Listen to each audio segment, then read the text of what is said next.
Chat. Moving on, this is going to be a quite an interesting conversation. We're going to discuss how we can turn clicks into cash. I hope you do enjoy this conversation.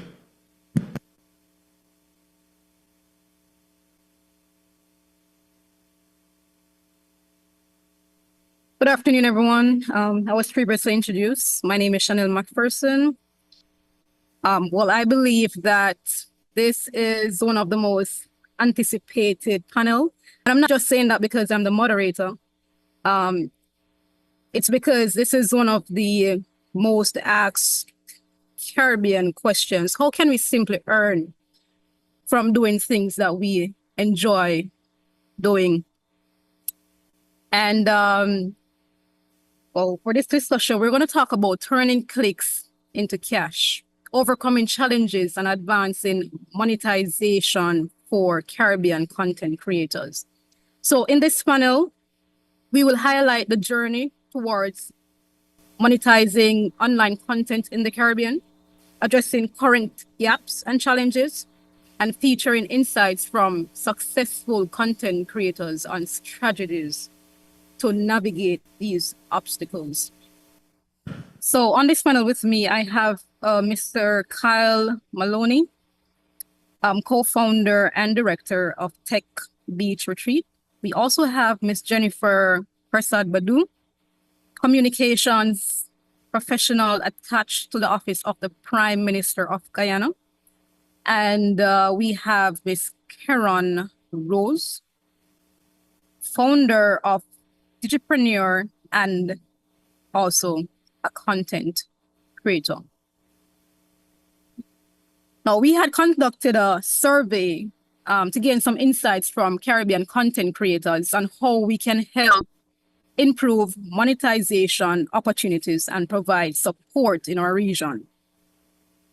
One of the many things that came to our attention in the survey was that the impact of geographic barriers to monetizing content. Now, we know that content creation and, making money from producing content comes from the person's consuming. And in many cases, we have YouTube, TikTok, and other persons from perhaps countries like, for example, the US, Canada, UK, Switzerland, who subsequently are making more revenues than persons living within our specific region. Now, what are some challenges that you have faced making a living through content creation? And this question, I will pass this over to Ms. Karen Rose. Karen Rose is here, right? Yes, Chanel, good afternoon. Mr. Karen Rose, yes. Good afternoon, everybody. Thank you, Chanel. Of course. All right, so what challenges have I faced when it comes to earning a living as a content creator? Now, I personally have not faced challenges when it comes to monetization or earning. And that's really because as I started out as a business owner. So I started out as a tech blogger, and that quickly turned into me opening up a mobile store. So I had a brick and mortar location where I was able to sell the products. And I think one of the reasons why I've never struggled to monetize is because when people think about monetization, they're only ever thinking about getting paid for viewership of their content. But there are a multitude of ways for you to monetize. Simply having a product and being a content creator where you're creating your content and you're driving people back to that product. And once they're purchasing, that is one form of monetization. So when you start to explore the various types of ways that you could monetize and using your content as a vehicle to drive traffic to whatever product or service you're looking at people to buy, you're not going to be limited. Now, if you're thinking only about monetizing off of Instagram, TikTok Shop, Facebook Shop, there are geo restrictions on those platforms, right? And this is where it's extremely important for people to start learning about e-commerce. So even for me, when I had my brick and mortar store and I closed that down, I built an online platform and I made it e-commerce ready, I was still monetizing through my content, because after I would make my blogs, my videos, and podcast episodes, the next logical step people would have or ask is, where can I purchase the products you're talking about? And I would effectively drive that traffic back to my website and close sales through my website. Again, that is a major form of monetization.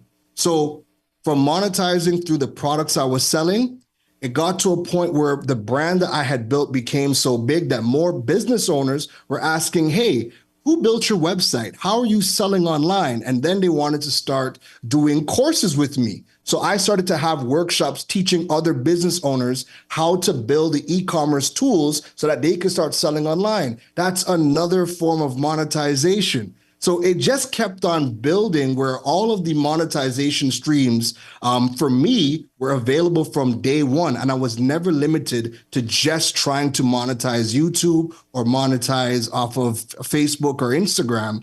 And I think that's one of the challenges that content creators in the Caribbean have not done. They have never sat down and learned about all of the other monetization streams. That way they could start earning money a lot earlier in the process. And people are just waiting and waiting and waiting, hoping that Instagram one day allows them to start monetizing. TikTok allows them to start monetizing. But if you start learning about the other monetization streams, then when those things do become available, if they become available, it's just going to be another added revenue stream for your brand.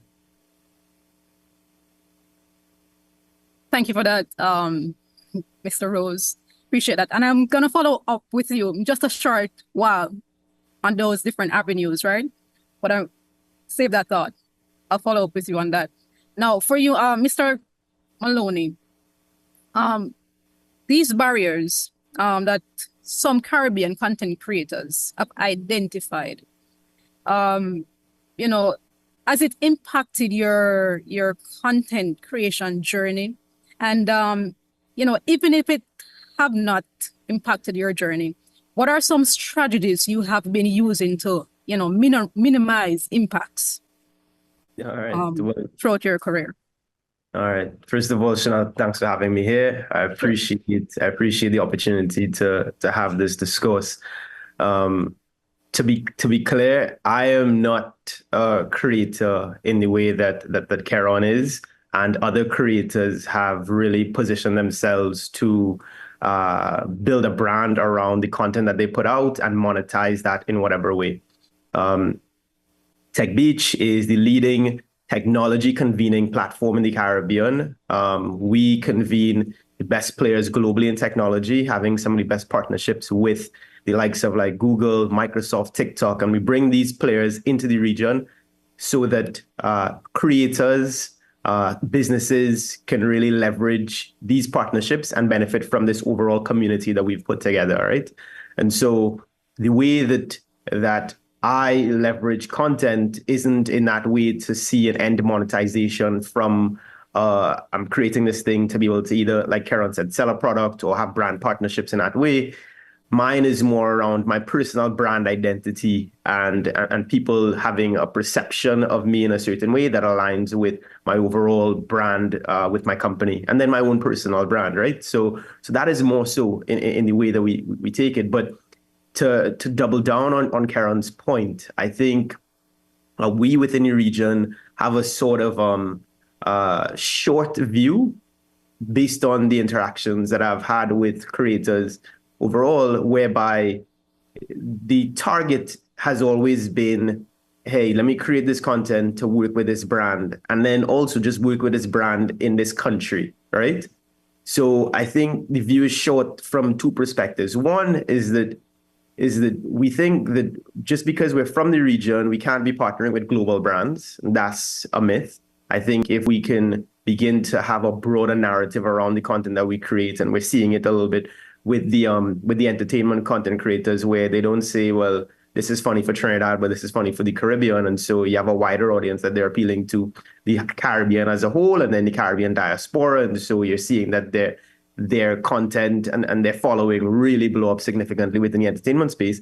But if they can even begin going beyond that and to create content that is like even more entertain, it can speak to a wider demographic as well, even within the Caribbean focus, that gives the opportunity to have even more global brand partnerships, right? So that's one. But then two, I think the big play that has always been missing, that we see the global content creators do time and time and time again, and the Kim Kardashian being like the best example of like Kim and Skims, and then Kylie and Kylie Kit.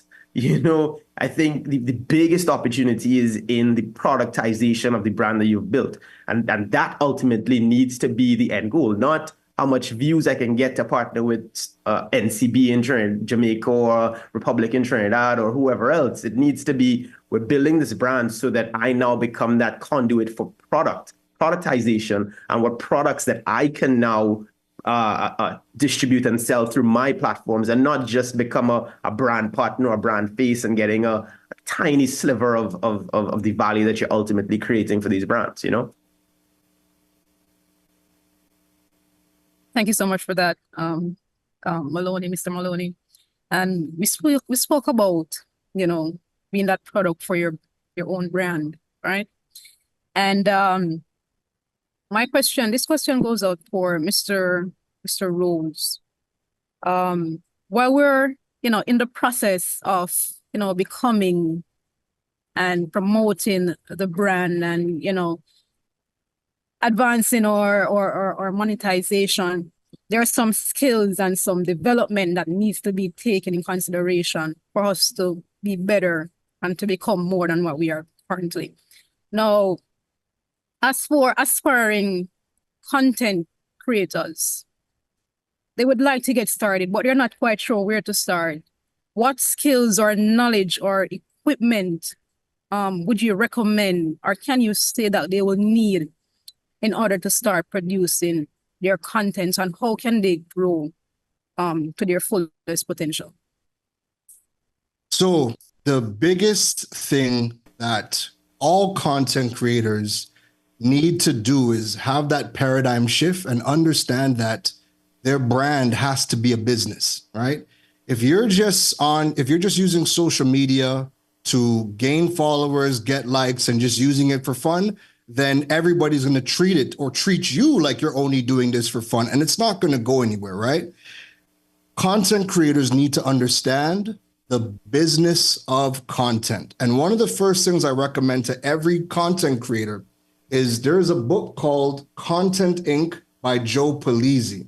And it is learning how to build a content. We can't see it. For some reason, we kind of block up there. All right, good.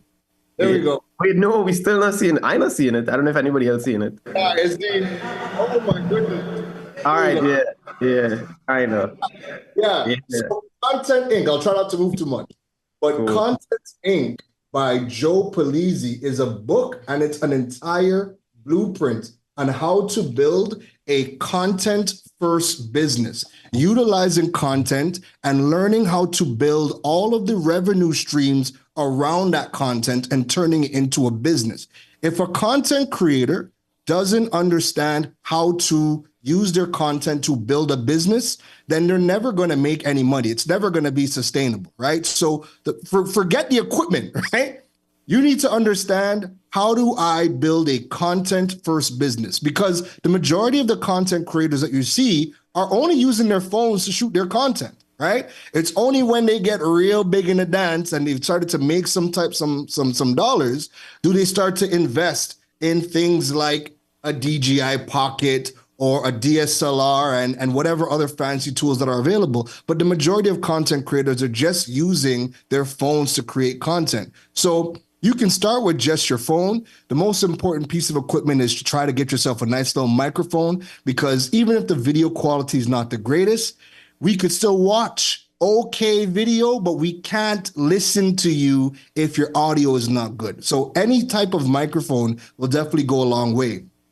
But I really believe it starts with understanding the business of content. So even when I started out first some years ago, because I started off blogging to help grow a business, that shaped everything, and it gave me the foundation, because the content wasn't to get likes, or the content wasn't to get popular. The content was to educate people about technology, which then led them to buying the product, which then led them to coming to workshops, which then led them to coming to events. That's already multiple streams of income right there. So even though Kyle might not be the average content creator, when he creates content, the more he builds his brand is the more he's funneling people into the Tech Beach Retreat event. That is a form of monetization. And where content creators in the Caribbean are really struggling is there's no point to your content.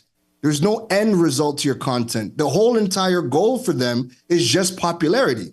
Well, popularity doesn't mean that you're going to get paid. The majority of the most popular content creators are broke or have a full-time job. They're not making money off of the content. So you have to understand the business of content. You need to understand, are we going to be driving this traffic to a product? Are we driving it to a service? Are we going to be doing affiliate marketing where we're driving people to a affiliate partner so that we can earn commissions off of things that we talk about? And the sooner that content creators realize that is when they're going to really start to make money. And I'll use a great example because it's fresh. Look at a guy like Certified Samson, who has hit 1 million followers on multiple platforms. You would have noticed for years, and he was just talking about this on an interview, for years he wasn't making money. He was just hoping somebody threw him some dollars to promote something. But things changed when he got into a product business. So he first came out with the certified lollies. So he had the lollies, he was selling that. And now he's just elevated and opened up Certified Scoops, his own ice cream store. And when last have you seen an ice cream store ram out 24/7, right? I mean, it's new, the hype is there, no problem. But he's understanding that he has to take that large following and he has to drive it to a product if he is looking to earn business. Think Kim Kardashian with Skims. Think Kylie Jenner with the cosmetic line. Think Rihanna with her Fenty makeup, right? Rihanna's earning more money off of selling Fenty products than she ever made doing music. But she used the popularity from building that music career and she's funneled it into Fenty Cosmetics. So when content creators can start thinking like business owners, understanding the business of content, driving traffic to a product, a service, an event, and not just hoping for brand partnerships, because that makes up such a small percentage of your overall revenue. And oh God, it's the Caribbean. There's only so many brands you can work with before we, the audience, get fed up with you and don't even want to hear from you or then buy the products that you're recommending. And then the businesses realize, okay, they're washed out. They really don't have no influence. You have to start learning how to build that business early on. Thank you so much for that insight. I see Kyle agreeing with you. Now, this question I have here is for Miss Jennifer Boodoo, I should say. Now, let's talk about audience engagement, boosting interaction. Now, many of these content creators in the Caribbean mentioned that the need for better engagement with their audience. How can they boost interaction? So, Miss Jennifer, in your opinion, what are some strategies for increasing audience engagement and turning followers into paying customers? Firstly, thank you so much for letting me join this forum. I just want to place this out there that I am not an active content creator as I was when I was younger, and I do believe that I am still pretty young. I came from a communications background, particularly state media, and I continue to work within the state agencies as well. I do believe, before I answer your question, I have to agree with my other two colleagues, whereas building your brand is pretty important. Gaining trust from persons, gaining trust from your followers as well. Coming from a communications background and working within within the news media, more so the state media as well. You made sure that your news that you carried, whether persons don't want to listen to it or not, they will tune in and they will see what is happening from a government's perspective. From there, I think I created a following, whereas persons would see a young person being aware of news and current affairs, and I continue to do that as well, also being a former television host as well with state media. So you create that support from persons who see the work that you're doing and they can trust what you're saying as well. While I'm now in the outreach and I still remain in public relations at the Office of the Prime Minister, I once again try to reach out to my followers by letting them know this is what we're doing and this is how you can be a part of this revolution within the ICT sector. You mentioned trying to boost your interaction. While I may not be quote unquote making that clicks to pay or rather clicks to cash, I have engaged many persons with persons, like I said, believing in what you say, and that's why you have to be so careful of what you're saying online, because there's always a bite back, I can say, or there's always a clash. You have to be cognizant of what you say online and making persons believe you. I do believe in also a constant posting of what you are in your portfolio or your brand as well. I'm within the ICT sector, so I will continue to post what the government of Guyana is doing, and also regionally, internationally, so persons could say, this is what I saw on this page, and I could probably go and check it out. I will try to inform myself, or else I can follow the pages that they suggest as well. Like I mentioned before, I am not a continuing content creator, and this is something that I would like to get back in, but there are so many other persons within, I could speak of a Guyanese context, there are so many persons that we see on social media platforms, Facebook, the now trending quote-unquote TikTok, Instagram, YouTube as well, that persons believe in. They see Guyanese posting and they continue to post, they continue to build a trend, they continue to build a pattern, and from there they will continue to follow. I do believe, like I mentioned earlier, sometimes you might not say something that someone agrees with, but they will continue to follow your page. So that is your part to say if you want to continue along that route, or if you want to change your mindset and let them see that I can agree with this person, while I may not fully 100% see eye to eye, quote unquote, for lack of a better term, I can still trust what they're saying and also continue to follow them in that. One full example is the Visit Guyana page. We have other persons that do food reviews within Guyana, and once again, I can speak on a Guyanese context. So I would say, I see a new restaurant, who can I check? And then I will check certain persons within Guyana, and I will be like, okay, I read these reviews, I can check it out for myself. Persons within the Caribbean are also Guyanese context. They can either make it or break that business. So once again, it's constant interactions, constant posting, that's something really important, and also always being aware of what's happening beyond social media, so you can be a part of that change as well. Also, with regards to some of the questions you're asking in following or also understanding social media, I do believe it's important that you read, and I saw one of the panelists, they brought a book, and I'm a fan of Mr. Rose as well, so I watched some of his stuff online, so I'm happy to share the forum here with him. Facebook is constantly changing. Sometimes you see something online that's happening 2-3 days ago, and the next day it's completely changed. So you have to continue reading, seeing what's happening. Facebook offers a Meta Business Place. That's something really important that persons should be abreast on. Of TikTok also offer those stuff as well. So reading, also being engaged on those social media platforms and their do's and don'ts is important in order to boost your interactions. Thank you for that, Jennifer. All right, Nick, Tarek, I'm going to leave the floor to you. All right.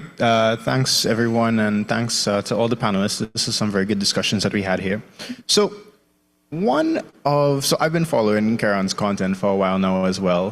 He was the last CYIGF and CIGF moderator, and I know he produces a lot of content on how to monetize your content.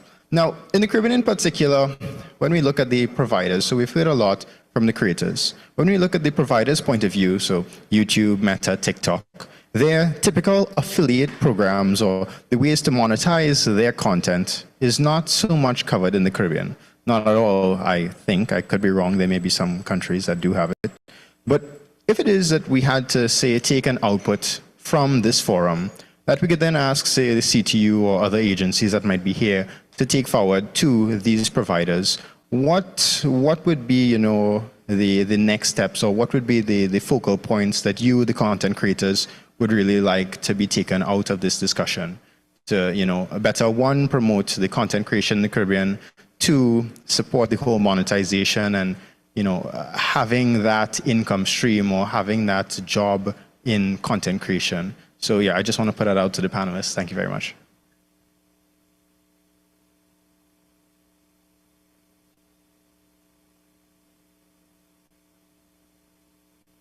Karen, you're on mute. Not hearing you. Say that again. Oh, I said I'll let Kyle go first because he has all the fancy connections. No. Actually, I was gonna ask him to repeat because it had broken up on my end. So if the moderator could kind of recap it for me, so I could respond properly. Apologies.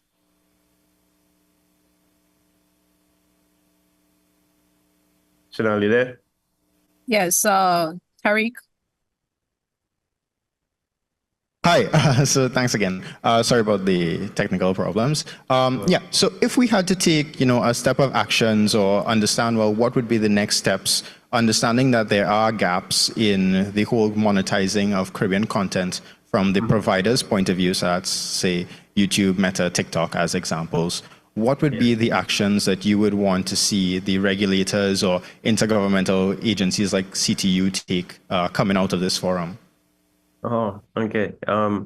So given that I engage with all these social platforms, the big ones, I do engage with Snap. So I engage with Google, Meta, TikTok, YouTube, and I've had conversations with each of them at relatively senior levels about why they haven't really had presence in the region. Jamaica's always be the first one to get turned on. Like, I think monetization is available in Jamaica on YouTube.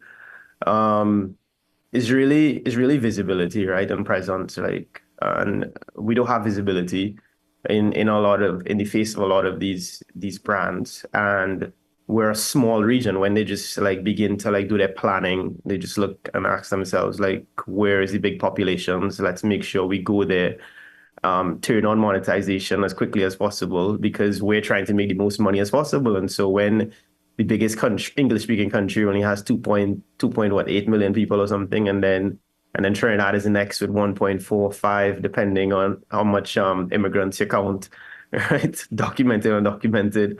And then Guyana, I think, is the next, right? Like, with just under 1 million people, like, we just don't have the numbers. And so in order for us to be able to fight a case, we need to stop fighting individual causes, right? So I would want organizations like the CTU to be able to say, listen, we represent the Caribbean, and we think that there's tremendous opportunity here that we can provide X type partnerships, access, et cetera, to be able to make the case for opening up these opportunities within the region. And I think it'll be absolutely transformative for the potential of what this sort of foreign revenue can mean. But the next thing as well is that the revenue that is earned as well is that just because it's turned on, the revenue that we'd make in, let's say, our region compared to revenue that would be made like if you were in the US would be pretty different, much less, because of just the fact of how much money is being spent in our region in that way. And so it is less. But the point is the opportunity now open. And so I'm hoping that there is some sort of initiative internally. I can collaborate with whoever to be able to open some of these doors, to have these conversations, to see what is possible. But there's interest, but we just don't have the cohesiveness to go forward, I think. So from my standpoint, the only social media platform that we're able to monetize is YouTube.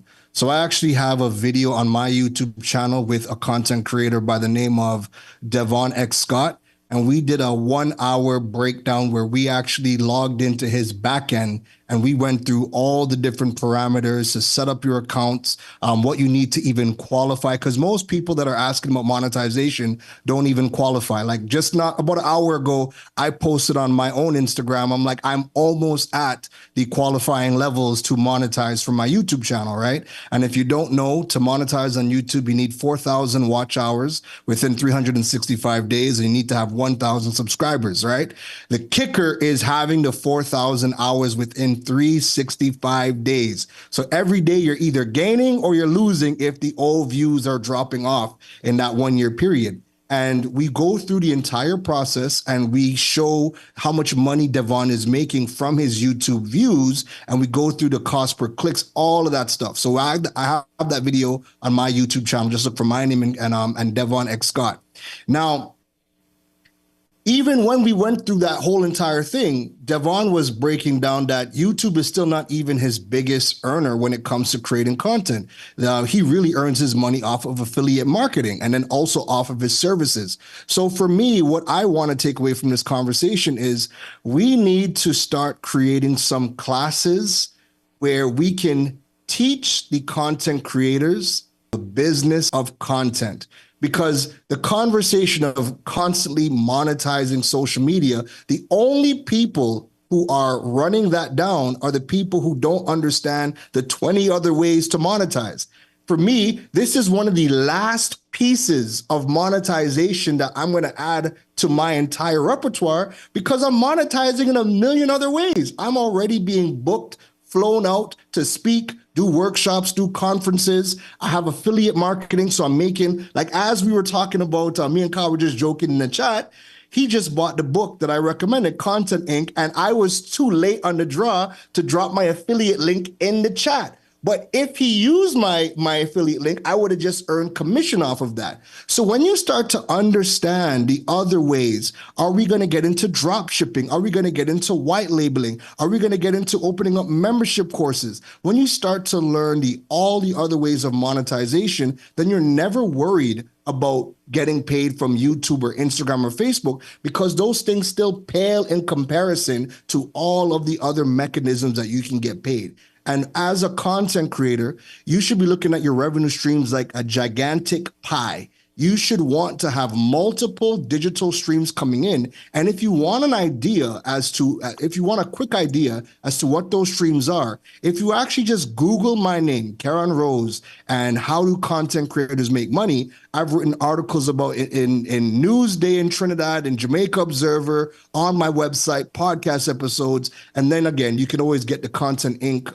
Book, and then you could learn all the different ways. And then you could start to figure out what ways can I start to implement within my brand so that I can start generating sustainable income? Because trust and believe, when one revenue stream is not streaming enough, when it's not revenuing enough for you, the other revenue streams, if you've built them correctly, are definitely going to be coming into play. So for me, I'm not worried about getting paid off of watches or social media, because I know I have products, I know I have courses. When I get booked to do workshops, when I get booked to speak, those are the big high ticket items where if I do one speaking gig a month, I'm actually okay. I'm good. I could relax. So everything else is just adding to the pot. So what I want to see is more content creators learning the business. And I think the CTU and all the other stakeholders, we could always come together and we could start figuring out how do we start to train up our content creators to be more business minded and learn about the other monetization streams and put that infrastructure in to go from just being a content creator that's popular to actually having a business model behind it. And regardless of who you look at, Mr. Beast is a great example. Every one of them have a business, and that's really where they're making their money.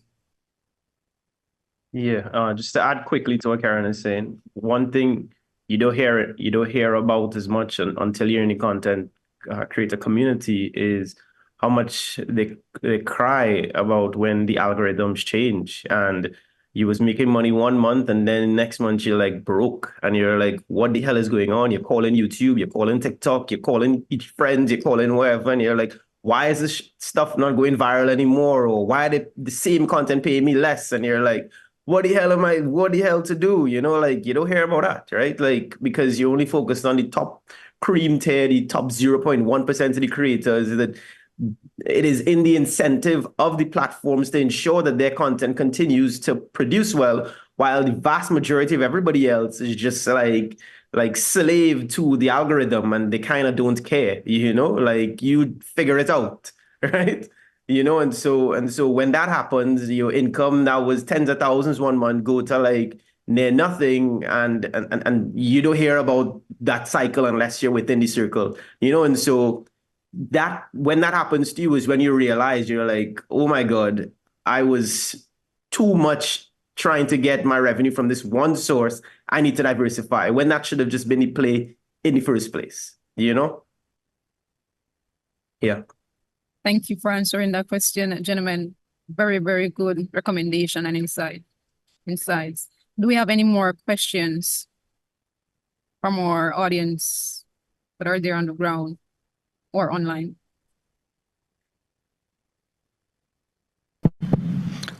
Just a comment from my end. I fully agree with my two colleagues there speaking about what to do in moving forward, but also at the same time, with the team turning clicks into cash. These two gentlemen are a perfect example. They're making sure that their brand identity has now allowed them to turn clicks into cash by just being here as well and speaking to you and making you think as well, our young people who are here and also online, what can I do to become just like them? So that's a perfect example. And if I may, many Trinidadians here, the username Certified Samson has become so popular within the Caribbean, West Indies, that if you say the word Ezekiel, you might get very quote unquote scared and worried.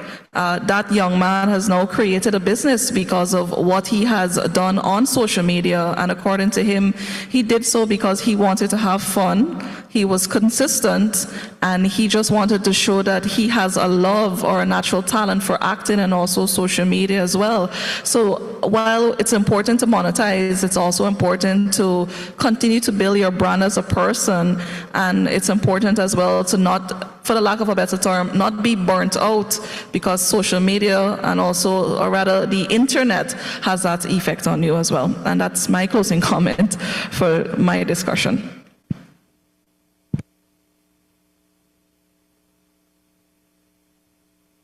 Thank you, Jennifer, for your comment. Tariq, here, I believe this is a question from Tariq.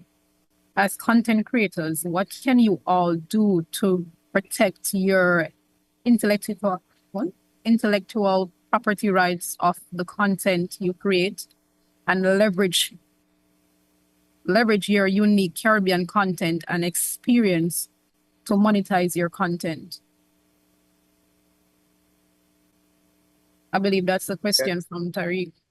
Get yourself an intellectual property lawyer. So any of your brand deals, you want to get a lawyer that specializes in intellectual property rights, because that's going to help you with licensing of your content and how your content gets used, where it gets used. What happens is, so many of our content creators enter into agreements, or rather, they don't even enter into agreements. They just have a handshake agreement with a brand. They start creating content, and that brand is now able to use their content, use their likeness and their image from now until thy kingdom come. You have people that you're seeing their faces from when they were in the teens, and because they never had an agreement in terms of where their face and their likeness could be used, it's showing up everywhere. And even, 10 plus years later, we see that happening all the time. So if you want to protect yourself whenever you are getting into any arrangements with any brand, you should definitely work with an intellectual property owner,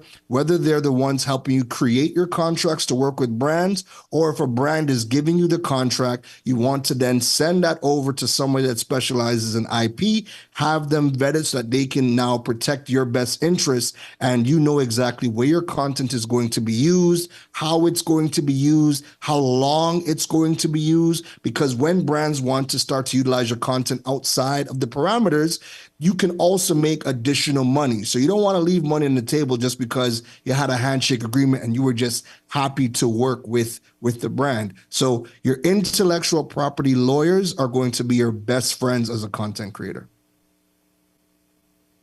Thank you so much, Karan.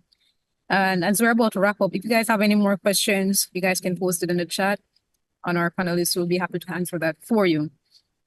Gentlemen, also Jennifer, we want to thank you all for sharing your valuable insights on this important topic, turning clicks into cash, overcoming challenges, and advancing monetization for Caribbean content creators. Thank you all.